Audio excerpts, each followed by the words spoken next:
Good afternoon. Thank you all for joining us for today's State of the Rising update. For some opening remarks, I'll turn it over to the president of Daytona International Speedway, Joey Chitwood. Thank you, Andrew. I have a number of topics to cover today, so we'll get started. Wanted to really provide everyone an update on our safer barrier and our improvements that we've made since February. So I want to talk about a number of locations. We made a statement in March as to the things that we would get accomplished by this event, so I want to walk through those in detail. We actually paved a lot more area than we thought we were able to in our first analysis. We actually added over 200,000 square feet of additional asphalt in 4 different locations on the property inside of turn 1. So that's the grass area inside turn 1 at the exit of the road course. We also paved an additional area at the exit of turn 4 next to the skid pad as you entry to pit lane. We also paved 2 areas on the pit in and pit out of the ball field, currently where there's a storm drain. So that's over 200,000 square foot of additional asphalt. We realigned the wall in turn 1 at the exit of the road course. And with that realignment of the wall, we also added additional safer barrier to it. We installed safer barrier at the exit of pit road.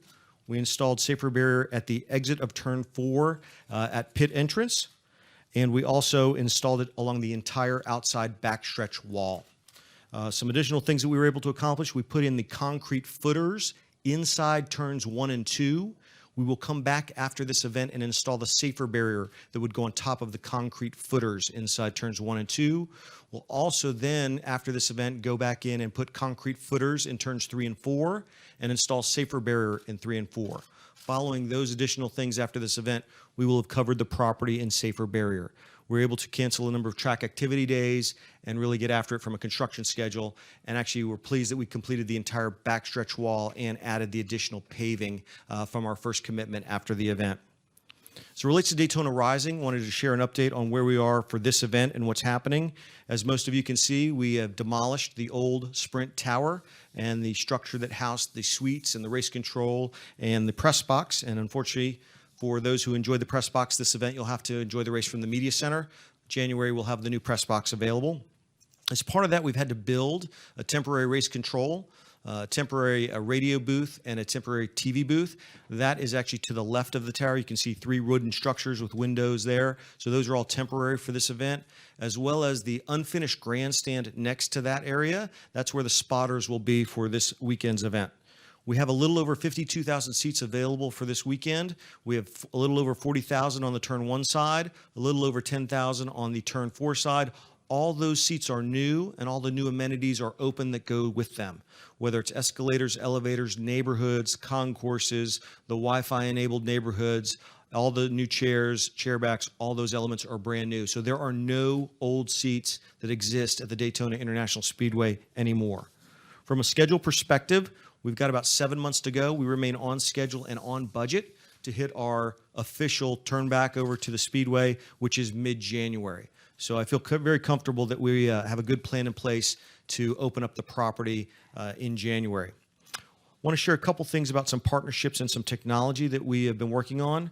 One of the things that we talk about here is how do we have fans be connected to our event? And we have a product that we've been using called Fan Vision, which is a rental product that fans can use to actually get live video from the event, in-car video, in-car audio, timing and scoring data. It's a platform that you rent. It's got its own screen to it, headset, all those elements. Starting in 2016, we're going to have a new Fan Vision puck.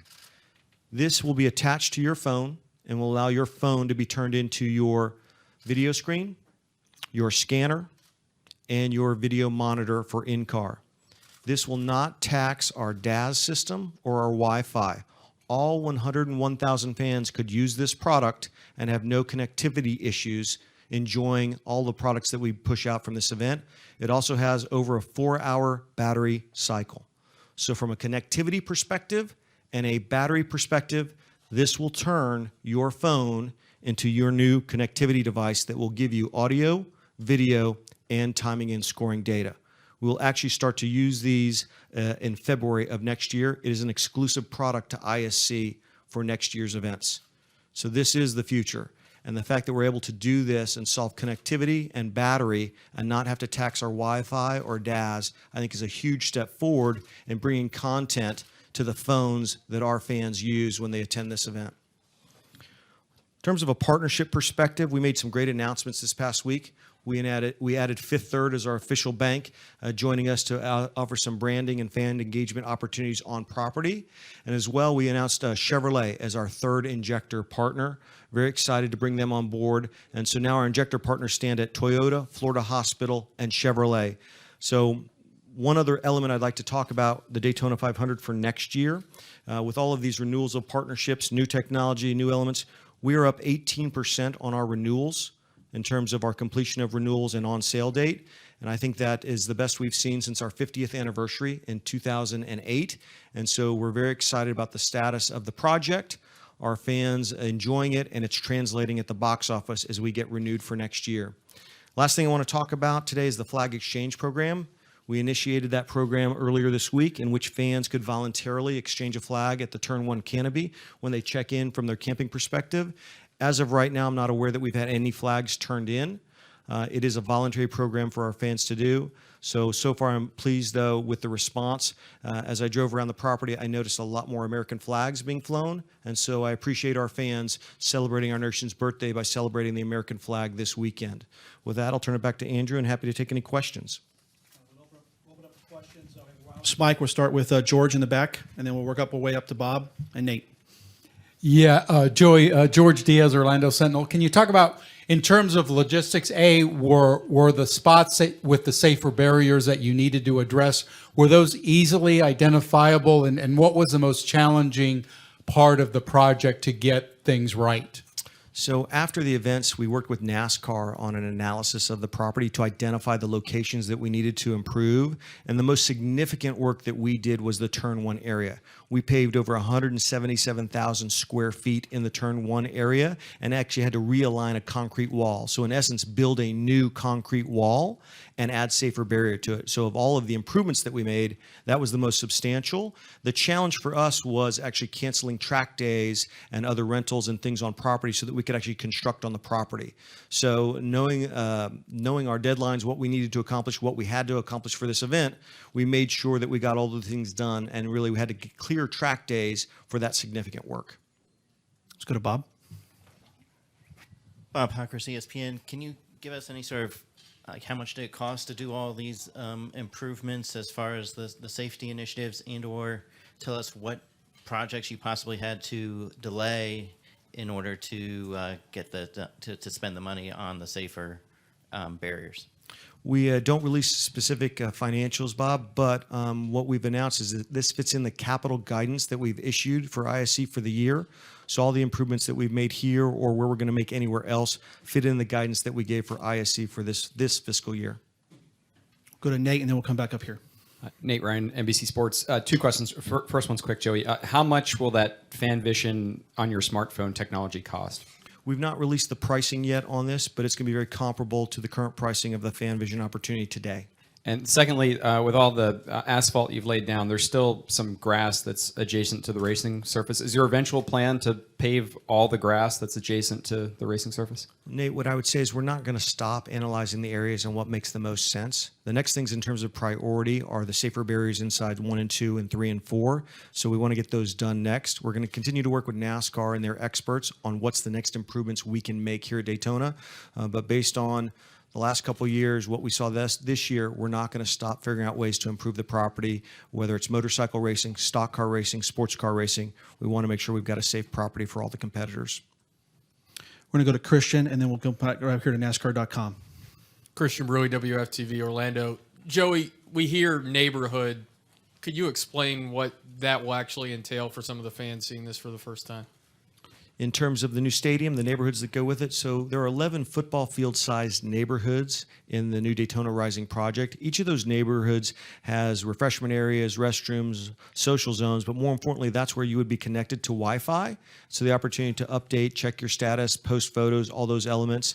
We've not found a technology yet that can actually Wi-Fi a 9/10 of a mile long grandstand. I'm not sure that's out there yet, but we did come up with a plan to create these social neighborhoods and make sure our fans have that opportunity to connect, take a break, relax, but really enjoy the social aspects of the Daytona International Speedway. Jonathan Merriman, NASCAR.com. Can you talk a little bit about how all of this plays in together with the safer barriers, with the new asphalt, with the new Fan Vision and the Daytona Rising project, how all that culminates together. This place was, cutting edge in 1959 when it was, opened. And now you guys get set to open all this stuff next year and kind of brings you back into the forefront somewhat. Can you just talk about the excitement that brings and how all this stuff plays in together with the safety and the fan aspect? Well, we talk about what it took to build this property in 1958, and yes, it takes concrete and steel and wood and all those things, but at the end of the day, it's about determination, it's about vision, and with the France family's leadership, we're able to now really take the next step in moving forward and reimagining this icon. So whether it's inside the fences or outside the fences, we want to make sure that Daytona is raising the bar for the industry. When people show up here during February and Speed Weeks, it is the biggest event on the calendar. More Fortune 500 companies are partners here, the best TV rating, the biggest buildup. And so we've got to make sure that we can keep this brand at that level. So whether it's the fan experience out there, which is a $400 million investment in the property, or whether it's the competitive elements in terms of safety and technology on the inside, we want to make sure Daytona is always at the forefront. Hopefully that's what our fans are seeing, our sponsors are seeing, and more importantly, the competitors are seeing as well. I think that's very important to this company.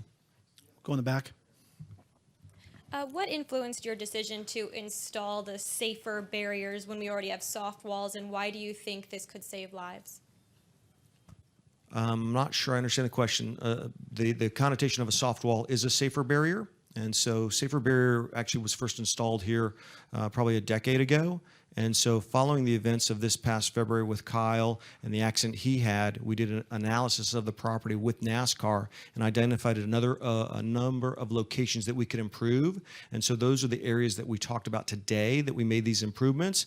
And any opportunity to make this property more safe for our competitors is important to us, which is why we undertook the initiative. We want to make sure that we're leading the charge for our industry, for our company, and that's why we made these improvements for this year. But the safer barrier technology is really the technology that all the tracks are using to cover their concrete walls. Go back to Bob, and then we'll come over here.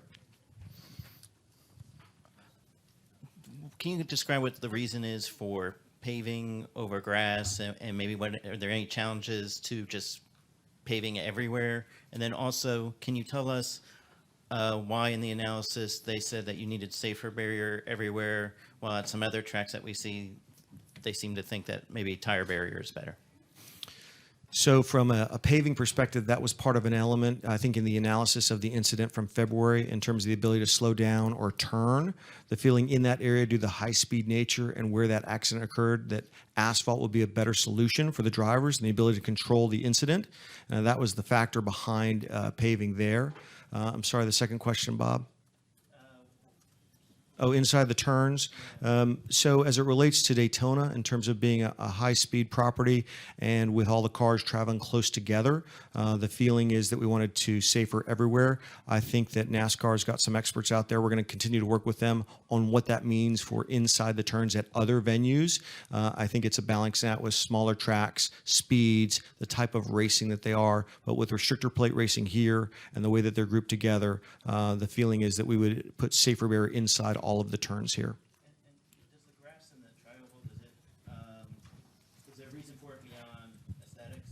Well, the other element that anyone would have to do if you're going to pave areas is work with your county or local regulations as it relates to a runoff, meaning typically when you develop new properties, you have to build retention ponds. So when you pave something, you also have to deal with water runoff. So that's an element that anyone would have to consider as they look at removing grass and putting in asphalt.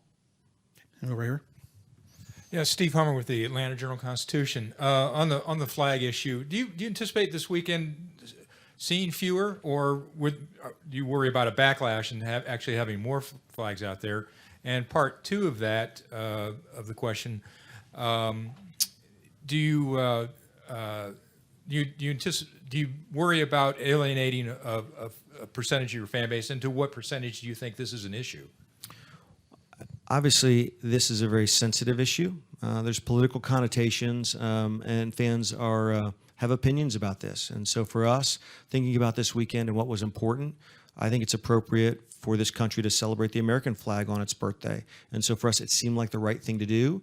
And from that perspective, I don't think that's divisive at all. I think that's trying to provide an environment that's inclusive. I think moving forward, though, we need to think about it. We have to be thoughtful about what's next. What is the process? And how do we get to a place where these events can be open, inclusive, and symbols are not the things that we talk about, but we talk about racing on the track. So obviously it is, it's in the media now. I think we took the appropriate steps to provide the right environment this race weekend.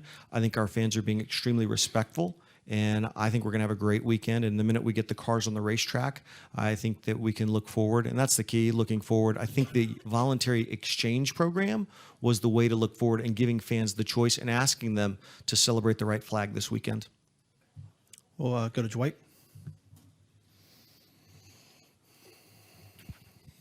Dwight Drum, racestake.com.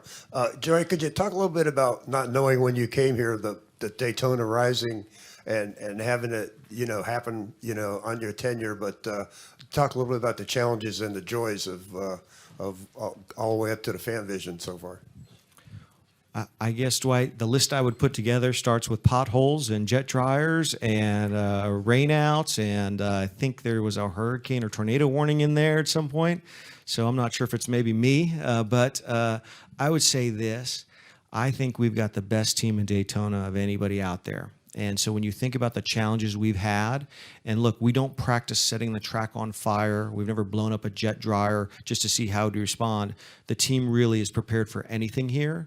So I am proud of the fact that the France family would trust us with a massive investment to rebuild Daytona Rising, but also that this team is right there front and center when called upon to deal with all sorts of circumstances that occur when we go racing. So I think we have to enjoy some of those moments, some of the successes, and also look back on some of the challenges and say that this team stepped up for the challenge and did a great job.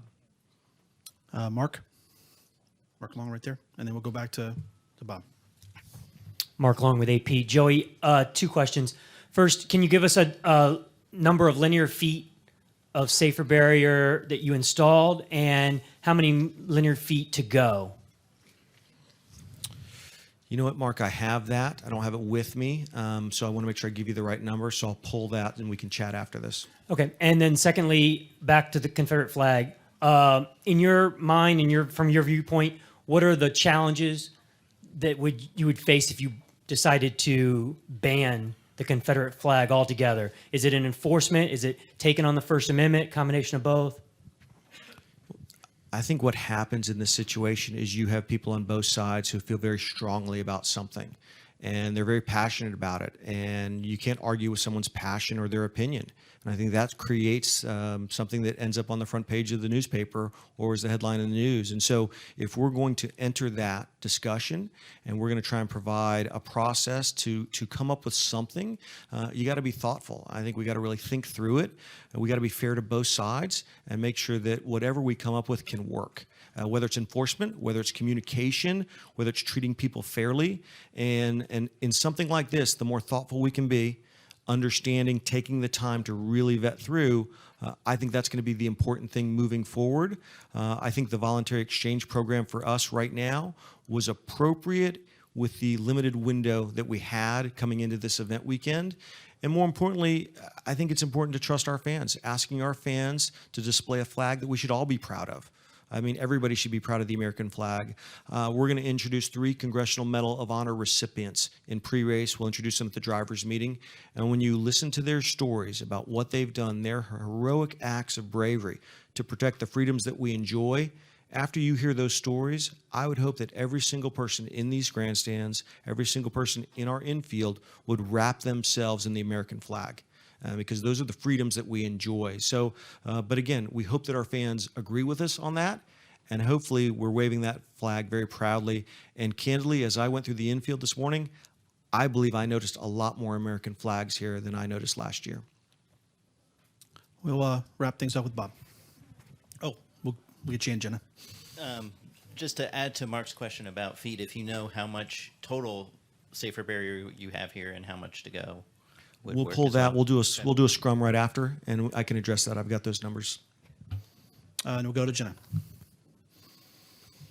Jennifer, AP. Joey, has there been, this race is typically a Saturday night race. One, has there been any decline in attendance or ticket sales because it is now a Sunday night race? And are you concerned at all with that World Cup final on Sunday night? Well, obviously, it's a patriotic weekend, and rooting on the Women's World Cup soccer team, if you didn't root them on, I think that would be unpatriotic. So, obviously, I think there'll be a number of our fans tuning into that. But at the end of the day, when we made this decision, understanding NBC was coming back in after 10 years, the success they've seen with their Sunday Night Football program, the #1 rated program on TV, it made sense to work with them in this inaugural year coming back to do that. Sometimes the breaks don't go your way. And I'm not going to root against the Women's World Cup soccer team. When I realized it was going to be the same night, aw shucks, okay. But competition is good. You're going to have your core NASCAR fan, people that support us and watch us. But I have a feeling they will attract a fairly significant crowd on Sunday night, and they should. That's very special for our country. And obviously, we hope that they bring it home. Anything further? Joey, thank you very much.